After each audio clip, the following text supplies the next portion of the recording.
Alright guys, so I hope none of you are going to give me the finger, but rather you'll show me all of your fingers because we are going to be jumping right on into manicuring. This is chapter 25 of your My Lady textbook, and it's also the chapter that has some of the most interesting photos. It's under part 5 of your book, which is all about nail care.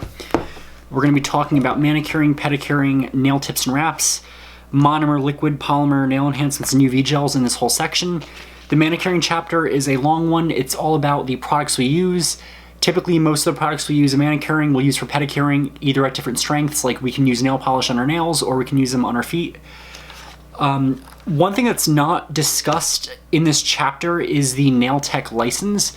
Your nail tech license is something that is, I don't know how to word this. Some states have them, others have different requirements.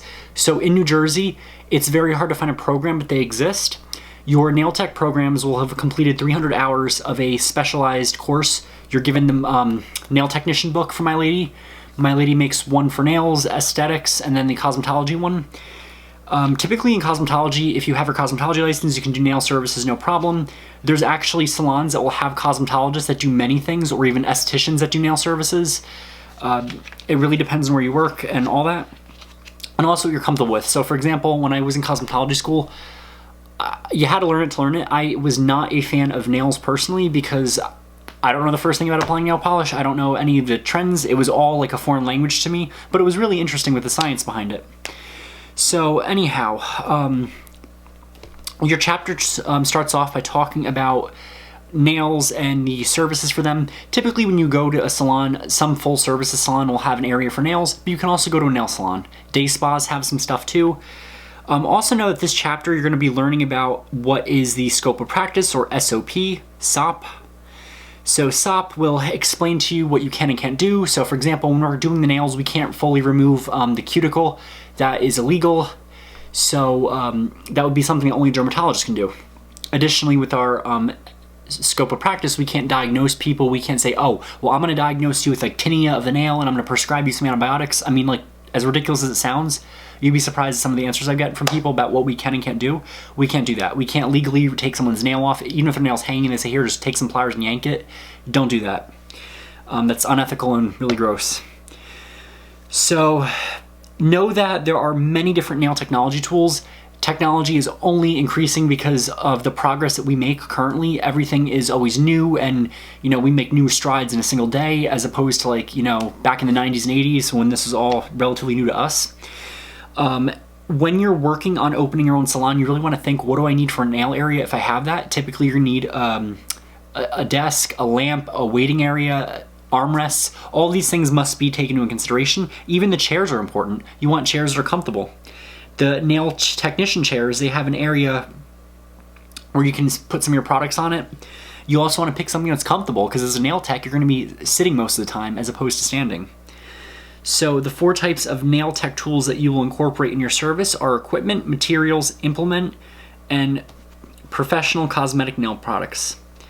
Your equipment includes all permanent tools that are not implements that are used to perform nail services. So in other words, with your equipment, these are things that are not going to drastically touch the nail. So an implement would be like a nail file. The nail chair, that's not touching your nail, that's not fixing your nail, it's going to maybe hold some stuff. Your manicure table, this is going to be a stand. There's so many different types of manicure tables. Some of them are trendy and they just have 2 blocks and like a piece of plastic for the hands. They may not have drawers. Others are really fancy, have drawers in them, a little cabbie for towels where you can organize stuff. Typically they vary in length, but they're about 36 inches to 48 inches long, which is, the width is normally 16 inches to 21 inches. You must clean and disinfect the surface of the table between clients, so it must be kept clear of clutter and made of something hard and impenetrable, such as glass or formica. If your table is porous, it's probably not going to be legal or won't last long, because anything porous, it's going to seep in there and it can get moldy. The next type of equipment is your adjustable lamp. Your lamp will attach to the table and it should be a 40 to 60 watt incandescent bulb or a fluorescent bulb. Fluorescent bulbs are very popular because they emit a cooler light. Most people prefer true color fluorescent bulb lamps because they show the skin and polish in their actual color. Fluorescent lights also do not heat up objects underneath the lamp, as do high-watt incandescent bulbs do. Higher temperatures caused by incandescent bulbs can increase the curing speed of some nail enhancement products. So always be mindful of that. If your incandescent bulb in there is a higher wattage, if you have like gels or anything like that, some of your product can actually get ruined if it's in that vicinity of the light and the light's able to hit it. So you always want to be careful with that. So your cosmetology and client chairs. The cosmetologist chairs, you want to select them to be ergonomic, something that's going to allow your body to last, not wear you down, not hurt. Know that the most appropriate chair has wheels on it so the technician can maneuver easily, and hydraulics to move up and down and adjust as needed. The client's chair must be durable and comfortable. For the comfort of client's chair, select a chair that has no or low arms on the sides so that it can be moved closer to the table. The arms that stick out can block the table, so what happens is your client's like this, and it's really hard for them, and their arm can get sore, they might have to stretch. A lot of your older clients that have like bad bone issues, that could be an issue. And you also want a chair that has a supportive back so the client can sit comfortably. If your client is just sitting like this, that can get really irritating really quick. Also know that this is common sense, but you don't want to have a client touch light bulbs. I think this is more common if you're working on someone who's like younger, or even like nail salons that like work on kids. Kids like to touch things, and what happens is you can get damaged really quickly. So you always want to walk through your client, if they are younger, or even someone who's never had a manicure before. Just explain the procedures, and if you have to, I don't see why you'd have to. Typically, if they're an adult, explain why they shouldn't touch a light bulb. But you never know. Gloves are key. Gloves are called PPEs, which is personal protective equipment. They're worn to protect us from infection or chemical hazards. The Occupational Safety and Health Act, OSHA, defines PPE as specialized clothing or equipment worn by an employee for protecting against a hazard.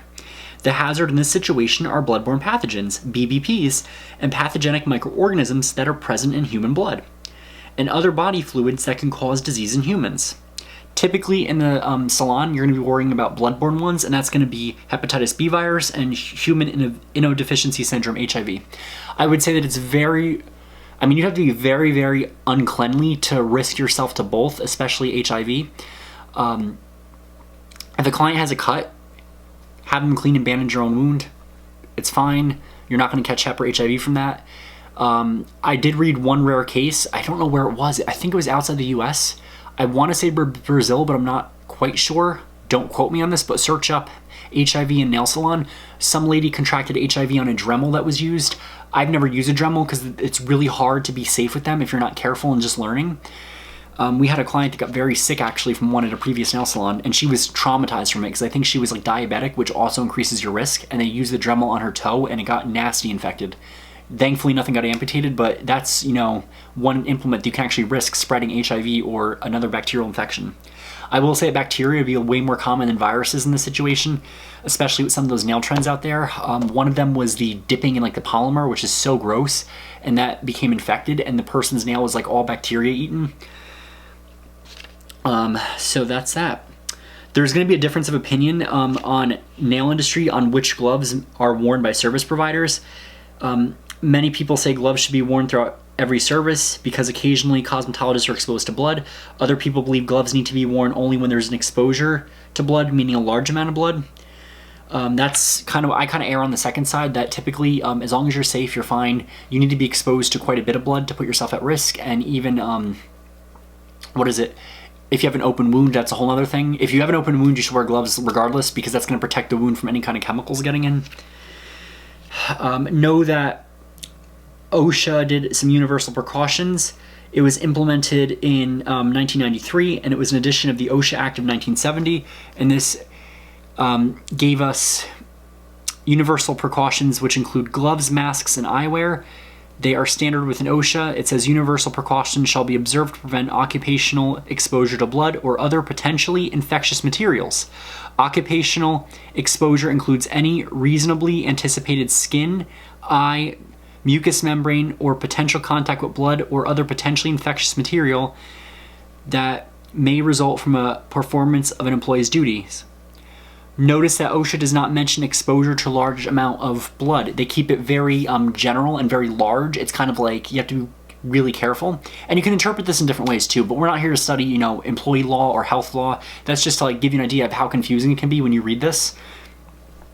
Also know that there's different materials of gloves. You can get gloves in latex, vinyl, and nitrile materials. Know that some clients are allergic to latex. If you have a latex allergy, we're not using latex gloves. And latex gloves often shred into pieces when used to apply some lotions, and that can feel really gross to the client. They're leaving like sticky pieces of, you know, plastic on them. Also know that vinyl gloves do not protect the wearer from any microbes. For these reasons, a majority of technicians believe nitrile gloves are the best choice for all nail services. They come in boxes of 100 and are available at beauty supply stores and medical supply stores. With the current situation going on right now, it is very difficult to get masks, let alone gloves. So I don't know what they're gonna do about that, but if you are able to stockpile any for the time being, do that. You can buy them on Amazon, eBay. Sealed box of gloves is a sealed box of gloves. They also have reusable gloves, but those are typically used for hair color. I don't recommend using them for nails because that would sound kind of gross. You want to remove gloves by inverting the cuffs. You'll pull off like that and then use the cuff to slide that one off. Let's see, if one client, so you're working on the same person, if they receive both a manicure and pedicure, you want to wear a new set of gloves before each service, because when you're doing some things with nails, the gloves will wear down, and that's just good standard practice. So typically when you're opening or owning or managing a salon, gloves, gloves, gloves, gloves, gloves, that is gonna be your number one thing that you wanna make sure you have in stock, because if you run out, you're gonna get some really nasty clients. Also know that many cosmetologists use antimicrobial gel cleanser when cleaning the hands between sets of gloves during the same appointment.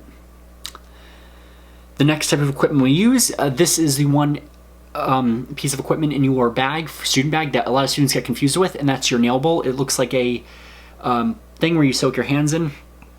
It's black.